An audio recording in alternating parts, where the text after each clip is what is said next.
This is block 5, the Roaring Twenties, part 2, Return to Normalcy, and Harding's Scandals.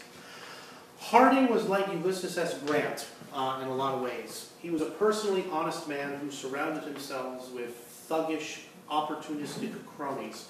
Harding was from Ohio, and he brought to Washington to be president, not the best and brightest that the Republican Party of the United States had to offer, but he brought to Washington kind of his old buddies from Ohio. And when offered the opportunity of the power of government, many of Harding's friends and associates fell victim to those attractions. And his administration was found to be very corrupt. The most important and the biggest scandal of Harding's brief administration was something known as the Teapot Dome scandal. And the Teapot Dome was kind of a simple concept. Out west, the United States owned lots of land, and still does. One of these places of land was a place with a funny name. There's a lot of good American names out there. The name of this place was Teapot Dome, and there was a whole lot of oil under the ground.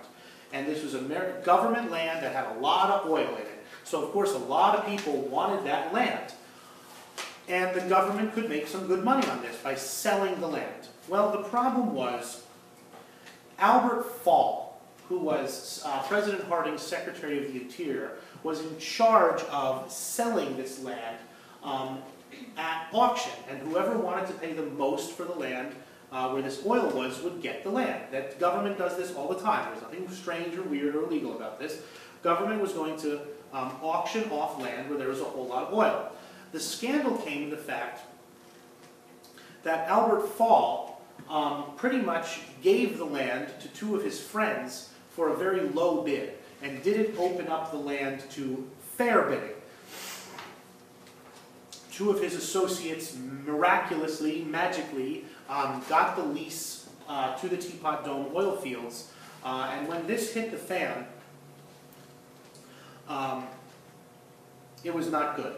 Albert Fall, the Secretary of the Interior, took bribes, and in exchange for those bribes, he sold this land to his cronies at a very reduced rate. Harding was not personally aware of it. Harding signed some papers assuming that his own Secretary of the Interior would treat this on the up and up and treat this, honestly, but he did not. It made Harding look bad, it made the administration look bad. There was other scandals. There were scandals with alcohol permits. Remember, this is the age of Prohibition. There are scandals with, bribes and kickbacks among other members of Harding's administration. The press, who doesn't particularly like Harding, is starting to kind of track these down when Harding falls ill and dies. Harding died of a heart attack in 1923. He was out, I think, in San Francisco on a trip on a train. He complained of not feeling good. He kind of came down with pneumonia. And then in pneumonia, he was not by the time he was president, he was not a particularly healthy fellow. The pneumonia weakened his heart, and he died of a heart attack.